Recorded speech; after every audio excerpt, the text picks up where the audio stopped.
A arbitragem brasileira, somada ao comportamento dos jogadores em campo, torna o jogo no Brasil caótico. Corinthians e Grêmio ontem fizeram um ótimo jogo. Um jogo de muitas oportunidades, muitos espaços, é verdade, que os times concederam um ao outro, mas muitas oportunidades, gol no primeiro minuto, virada, reação no final, mas a arbitragem ruim no Brasil rouba o protagonismo do jogo. E é disso que a gente vai falar. Mas os jogadores também não ajudam. Like no vídeo, se inscreva, ative o sininho. Chegamos a 200 mil inscritos no canal. Quero agradecer a cada um de vocês que está por aqui. E vamos para 210 mil inscritos, aberta a nova meta. Se inscreve e ativa o sininho aí, beleza? Dois recados. Hoje às 5 da tarde, aqui no canal, uma live com o Dr. Roberto Elias, uma das maiores autoridades do Brasil dos tumores de cabeça e pescoço. É o Julho Verde, é o mês da conscientização pelo diagnóstico precoce do câncer de cabeça e pescoço. Eu tive um câncer de tireoide em 2021, me tratei com o Dr. Roberto Elias, então informação é muito importante e é disso que a gente vai tratar na live de hoje. Vamos tirar dúvidas, vamos conscientizar a galera, vamos explicar o que se trata. Assista, tem alguém na família passando por isso, você está passando por isso, você não pode perder essa live hoje às 5 da tarde aqui no canal. E eu deixo durante o vídeo o QR Code do Aposta Ganha. Os Jogos de Paris estão rolando e o Aposta Ganha tá de olho, tem oportunidades também. Nós vamos ter esse fim de semana o basquete estreando, o vôlei estreando. Você pode conferir oportunidades excelentes no Aposta Ganha, o site com as maiores cotações do Brasil. Tem um bônus de R$ 5 te esperando nesse QR Code que está aqui na tela. É só apontar a câmera do celular para ele. Muito bem. O jogo de ontem, e depois eu falo da arbitragem. Resumindo o que foi o jogo de ontem, nós tivemos duas formações espelhadas, o Renato apostando num time com 3 zagueiros, e o Grêmio saindo na frente logo no primeiro minuto, numa jogada do Soteldo, gol do Rodrigo Eli, um gol no primeiro minuto condiciona o jogo, traz muita confiança, né, a quem consegue esse gol fora de casa. O pênalti, ele também condiciona, ele muda o jogo e ele muda o comportamento dos times em campo, o temperamento dos jogadores, principalmente os do Grêmio, entendendo que foi um pênalti mal marcado, e eu vou chegar lá, e eu vou falar disso. Mas o segundo tempo do Grêmio é muito bom. O segundo tempo foi de um Grêmio aproveitando oportunidades, aproveitando espaços, chegando, finalizando, e aí tem a jogada do Vilha Sante, muito bem no jogo, faz o gol que poderia ser o gol da vitória do Grêmio, e depois um lance do Rodrigo Garro de individualidade resolve a partida. Mas foi um Grêmio que mostrou que talvez essa formação seja um caminho, né? Esse novo esquema seja um caminho. Você consegue perceber nesses últimos jogos, o Grêmio veio de vitória no domingo em casa e hoje, ontem, esse ponto importante somado. É possível ver uma evolução. Assim como a gente tem visto uma evolução no Corinthians, o Grêmio, nesses 2 últimos jogos, deu sinais de melhora, que é a coisa que mais angustia o torcedor do time que está na zona de rebaixamento, né? Pô, assim, o time tá empacado, o time não evolui, o time não cresce, o time não mostra poder de reação, mas ontem a gente viu um Grêmio, o Marquezinho fazendo boas defesas, o Grêmio sustentando a pressão no início do segundo tempo quando foi atacado pelo Corinthians e um Grêmio agredindo o Corinthians no segundo tempo, tanto que faz o segundo gol, né? Volta à frente do placar no segundo tempo com o gol do Vilha Sante. Então acho que mostrou ontem um Grêmio competitivo com possibilidades de crescer no campeonato, de fazer um retorno melhor e talvez essa seja uma formação, não sei se o Renato vai seguir na manutenção, se vai manter o esquema com 3 zagueiros até o fim do campeonato ou na maioria dos jogos até o restante da competição, principalmente nos jogos fora de casa, mas enfim, ontem o Grêmio teve 2 vezes à frente do placar e o Grêmio competiu, o Grêmio fez um jogo bem interessante, principalmente no segundo tempo contra a equipe do Corinthians dentro de Itaquera. E vai pegar o Vasco agora, que é um time que está em ascensão no campeonato. O Corinthians, de novo, foi para uma formação com 3 zagueiros. O Ramon Dias já tinha colocado o time assim em campo na segunda partida. É um trabalho que está no início, diferentemente do trabalho do Renato Gaúcho, que é mais longevo. O Ramon Dias está conhecendo esse elenco do Corinthians aos poucos. Mas o Corinthians ontem foi muito pressionado pelo Grêmio. mesmo jogando com 3 zagueiros. O Corinthians sofreu com a bola alta do Grêmio, né, em vários momentos do jogo, e tomou um gol com 1 minuto, que é um negócio que pode abalar. Mas aí, olhando o copo meio cheio, logo depois de tomar o gol, o Corinthians não se abateu. Teve a chance do Rian, teve o chute do Kaká, que desviou, e com 20 minutos ele empatou o jogo num pênalti discutível, que nós vamos chegar lá. E um fim de um jejum do Yuri Alberto, né, que estava um tempão sem marcar. Ah, mas é gol de pênalti. Mas pênalti você pode bater e errar, né? Então, o Yuri Alberto foi lá e fez as dele. Se o Marquezinho trabalhou bem do lado do Grêmio, o Hugo Souza também trabalhou, fez boas defesas, tem mostrado muita segurança nesse início de trajetória no Corinthians, mas o ponto é que o segundo tempo do Corinthians não é bom. O Grêmio foi superior no segundo tempo, o Corinthians teve dificuldades para pressionar e viu o Grêmio criar oportunidades, passar à frente, e aí o lance do Rodrigo Garro é decisivo. Tem 2 coisas que são centrais no jogo aqui. Depois, quando ele faz a alteração, ele tira o Mateuzinho e ele empurra o Félix Torres para a direita para colocar mais gente no meio-campo, coloca o Charles, tenta dar um pouco mais de liberdade para o Garro, principalmente, para o Romero, o Corinthians perde ainda mais na marcação e o Félix Torres comete uma falha inacreditável no lance do gol. Então, fisicamente me pareceu também um Corinthians em queda no segundo tempo e muita dificuldade do seu treinador de dar um socorro rápido ao time. Acho que ontem o Ramon Dias não foi feliz nas escolhas e no timing para fazer algumas dessas alterações.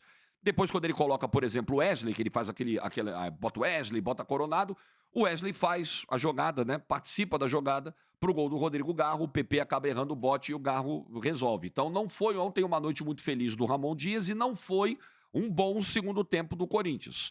Em compensação, o time tomou um gol com 1 minuto, mostra poder de reação, não se abala dentro de Itaquera, isso foi um aspecto positivo. Segundo tempo, teve um momento ali que o jogo ficou na trocação, né? O jogo ficou...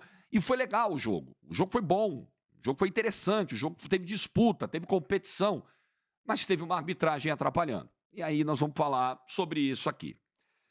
Porque, olha só, o que você achou do pênalti, Jorge? Para mim, não é pênalti. E eu fui... o lance é difícil. A gente tem uma dificuldade ainda técnica no futebol brasileiro. Por exemplo, na quarta-feira, no jogo do Barradão, Vitória e Flamengo, teve um gol anulado do Flamengo porque a arbitragem viu 2 toques na cobrança de escanteio do Arrascaeta. O Arrascaeta bate o escanteio, ele dá uma escorregada e a bola teria batido na perna de apoio. Ele bate com o pé direito, a perna de apoio é a esquerda, teria batido. Me dá a impressão, a sensação de uma mudança de rotação na bola. Mas a imagem é desfocada, o Barradão não tem uma boa iluminação, isso prejudica. É apenas um ângulo para tirar essa dúvida e o ângulo não dá precisão, 100% de certeza. E a arbitragem foi lá e marcou a anulação, os 2 toques assim mesmo. Tem se marcado no Brasil alguns lances sem que nós tenhamos a convicção. E, gente, o VAR tem que ser chamado para erros claros. É preciso haver convicção. A imagem precisa deixar de forma cristalina para todo mundo que houve um erro no campo. Eu não tenho essa impressão do lance de ontem. O VAR chamou porque entendeu que o árbitro de campo errou ao não perceber um puxão do Kahneman no Romero. Porque a questão não é um empurrão. A questão é um puxão. E eu fui parando a imagem, frame a frame, dei zoom e fiquei aqui uns 10 minutos fazendo isso nas minhas telas aqui para ver. E o que eu vi do lance? O Kahneman, o Romero está em projeção na direção do gol, o Kahneman está atrás dele. O Romero está com esse braço assim se movimentando.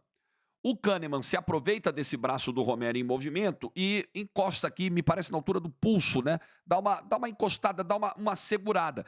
Mas ele não faz o movimento de puxar o braço, né? Tem uma mão no braço, que é diferente de um puxão no braço. Esse movimento o Kahneman não faz. Então eu acho que é um contato que, primeiro, o Kahneman poderia ter evitado para não gerar esse tipo de interpretação, porque eu também ouvi, mas é a característica do Kahneman. Amigão, é bumbum na janela, evita, porque você pode, infelizmente, estar diante de uma interpretação mais rigorosa desse contato. Tudo bem, o futebol é um esporte de contato, Mas uma coisa é aquele braço que você tá ali, medir distância, referência. Outra coisa é você botar a mão no pulso do adversário, que foi o que o Kahneman fez. Mas mesmo assim, essa mão não me parece ter impacto, que é o que a recomendação fala, impacto. A arbitragem tem que observar o impacto para provocar a queda do Romero, mas impacto para atrapalhar o deslocamento do Romero, porque ele não está puxando a mão. E o Romero cai para frente, como se houvesse levado um empurrão. A minha primeira suspeita foi de um empurrão. Ele empurrou. Não! Ele põe um braço. Normalmente, se você está correndo para frente, alguém puxa o seu braço para trás, você normalmente não vai cair para frente. Você vai, né, cair na posição onde está, ou você vai ter freada bruscamente a sua arrancada, a sua movimentação. Então, para mim, isso não é pênalti. E a arbitragem marcou. Uma arbitragem inexperiente. Eu fui pegar a ficha do juiz do jogo de ontem, que foi o seu Alex Gomes Stefano, ou Stefano, me perdoe se eu errar na pronúncia. Ele é do Rio de Janeiro. É o primeiro ano dele apitando a Série A do Campeonato Brasileiro. Está havendo uma reformulação no quadro da CBF. Está visível. O árbitro de sábado, do polêmico pênalti Flamengo e Criciúma, também é um estreante na Série A. Eu esqueci o nome dele, mas eu posso pegar aqui rápido, porque eu estou com a tabela da arbitragem aberta aqui, em segundos eu pego aqui. Ó. O árbitro de sábado foi o Maguielson Barbosa, do Distrito Federal. Primeiro ano dele apitando a primeira divisão, 33 anos de idade. O árbitro de ontem, o Alex Stefano, primeiro ano dele apitando a Série A, 36 anos de idade. São árbitros jovens. Até o ano passado, esses caras não apitavam na Série A. No máximo, eles trabalhavam como quarto árbitro em jogo de Série A. Então, tem uma questão. A renovação está sendo feita. Toda renovação é complexa, é problemática. O cara não tem experiência. O cara não está acostumado a lidar com tanta pressão. E ontem os jogadores de Corinthians e Grêmio perceberam isso. Porque o árbitro não conseguia se impor no jogo. E quando o jogador percebe que o árbitro não se impõe, esquece, velho. Esquece. O jogo não anda. O jogo não anda, é faltinha toda hora, é reclamação toda hora, é bate-boca toda hora, é pressão toda hora, é todo mundo querendo ganhar no grito, e é o que eu falo sempre aqui. Tem gente que defende reclamação, porque tem que reclamar mesmo, senão a gente não ganha. Tem que reclamar mesmo, porque só assim o árbitro marca. E quando você tem um juiz inexperiente e que não consegue se impor, como foi o caso de ontem, e que ainda comete um erro que vai enervando todo mundo dentro de campo, que deixa todo mundo pilhado, que foi o erro que deixou o Grêmio pilhado, aí é a tempestade perfeita. Então você tem uma cultura no Brasil de não deixar o árbitro trabalhar. Você tem árbitros que são novatos e inseguros. E árbitros, sendo novatos ou inseguros, que erram lances básicos, que mesmo com o auxílio do VAR, cometem erros que a gente fica pensando, meu Deus, como assim? Tempestade perfeita. Não vai ter um jogo sem caos no futebol brasileiro. E são diferentes os motivos, né? Eu não estou falando só de árbitro inexperiente. Por exemplo, na quarta-feira, o Wilton Pereira Sampaio amarrou o jogo no Maracanã, Fluminense e Palmeiras. Ele empobreceu o jogo com uma arbitragem preguiçosa, uma arbitragem danosa ao futebol, uma arbitragem maléfica à qualidade do jogo, que vai minando, que não vai deixando o jogo andar e que irrita. O ponto é que eu sei que o jogador brasileiro, ele exagera muito nessa postura. Eu sei. Treinador e jogador. E muitas vezes estimulado por torcedor e por imprensa. Não, tem que reclamar mesmo, que se não reclamar não funciona. Eu sei que é um comportamento péssimo, mas vamos combinar um negócio também? O árbitro que faz o que o Wilton fez quarta-feira do Maracanã irrita todo mundo. Irrita você que está vendo o jogo. Imagina o cara que está jogando. Um árbitro que comete o erro que cometeu ontem, num pênalti, assim, me parece um tanto quanto absurdo marcado em Itaquera, ele irrita todo mundo. O jogador do Grêmio fala, não é possível. Por quê? Além do erro, claro, irritar, tem uma questão, né? O VAR diminuiu a nossa tolerância. Porque o que a gente fala? Caramba, tem a imagem, tem o vídeo, tem o replay, e mesmo assim o cara erra. Então o VAR jogou essa pressão maior em cima dos árbitros. Pô, o cara erra até com o VAR, o cara nem com o vídeo salva. E aí, o que é pior, se o cara tem a imagem na frente dele e tá brigando com a imagem, alguma má intenção tem aí. Aí é o terreno do desastre. Do desastre. Porque se o jogador em campo acha que o árbitro é ruim, ele já tá puto com a situação. Se ele acha que o árbitro é ruim e fraco, ele tá puto com a situação e ele vai montar em cima do árbitro que é fraco, porque o cara não vai se impor. Se ele acha que o árbitro é ruim, fraco e mal intencionado, caos. Inferno. Inferno. Que é o que muita gente acha. O que eu acho do seu Alex Stefano? Eu acho que ele tomou uma decisão ruim. Eu acho que ele é um árbitro jovem e ruim. Mal preparado. A arbitragem brasileira é mal preparada. Ponto final. A arbitragem brasileira não tem padrão, não tem critério. A arbitragem brasileira tem uma gigantesca dificuldade de determinar o que é impacto. Porque, meu Deus do céu, o futebol é esporte de contato. O contato vai acontecer. Uma mão nas costas, um toque no braço, por mais que eu acho que o Kahneman precise evitar essa segurada em braço, mas isso pode acontecer. Agora, uma coisa é o empurrão, uma coisa é o puxão. Isso é contato, isso é impacto, isso é contato de impacto. Aí a arbitragem precisa determinar. Só que aqui, sabe aquela história que brincam? Que no Supremo Tribunal Federal, lá vou eu falar de política, justiça, temas que eu gosto que vão fora do futebol. Mas não brincam, não dizem no Brasil que nós temos 11 STFs dentro do Supremo, que cada ministro julga de acordo com as suas ideias e tal, cria sua própria jurisprudência, é uma crítica que se faz. Cara, assim, cada árbitro marca do seu jeito. Cada árbitro usa a regra como acha que tem que usar. Cada árbitro, e eu sei que os lances têm um quê de interpretação.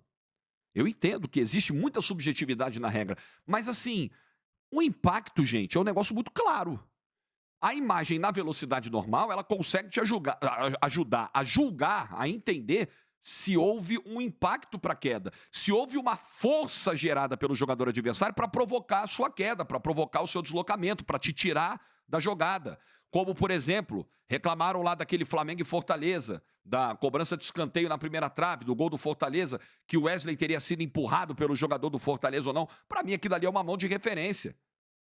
Não é um empurrão de sai pra lá. E é isso que a arbitragem... E aí, naquele jogo, o gol foi validado, não foi marcado esse impacto. Ontem, o árbitro entendeu que teve impacto do Kahneman. O que desespera é você ficar nessa roleta russa, que também é uma expressão que eu uso aqui. A arbitragem brasileira é uma roleta russa. Um dia o cara vai marcar, outro... Ih, aquele ali marca, hein? Aquele ali não marca. Aquele ali se impõe em campo, aquele ali não se impõe. Gente, não adianta. O comando, o líder é o árbitro. O jogador percebe, e aí já, além da questão de interpretação, de correção na marcação, agora vamos falar de postura. O jogador percebe. Ninguém transforma um jogo, um caos, por exemplo. Segunda-feira mesmo, ele apitou na Vila Belmiro, Santos e Coritiba, do Marcelo de Lima Henrique. Os jogos do Marcelo de Lima Henrique, assim, ninguém cresce, ninguém bota dedo na cara, ninguém faz rodinha. Postura. Isso é importante. Não estou aqui dizendo que o Marcelo de Lima Henrique é um grande árbitro, não. Eu acho até que o final da carreira dele é melhor do que foi a parte inicial da carreira. Eu acho que ele melhorou. Acho que ele está terminando como um árbitro muito melhor do que já foi. Mas está longe de ser um árbitro espetacular. Mas é postura em campo. O árbitro de ontem, com 1 minuto de jogo, os caras, esse aí não aguenta. E aí todo mundo cresce. Então, o árbitro precisa ter critério, uniformidade de critério. A arbitragem brasileira precisa ter um padrão de julgamento dos lances e é preciso ter um padrão de comportamento, postura. A postura não é gritar, a postura não é se impor e a postura não é dar 5 cartões amarelos com 15 minutos de jogo. Isso não é a postura.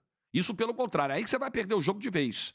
Mas é a maneira como você se coloca diante da reclamação do jogador. É você mostrar que você pode falar, meu velho, que eu não vou cair na sua pilha. Sai, eu faço o meu. Tem árbitro que tem uma dificuldade enorme de se colocar diante de uma Neoquímica lotada, um Allianz lotado, uma Arena do Grêmio lotada. Os caras sentem. E é o preço que a gente está pagando pela renovação do quadro, pela juventude dos nossos árbitros.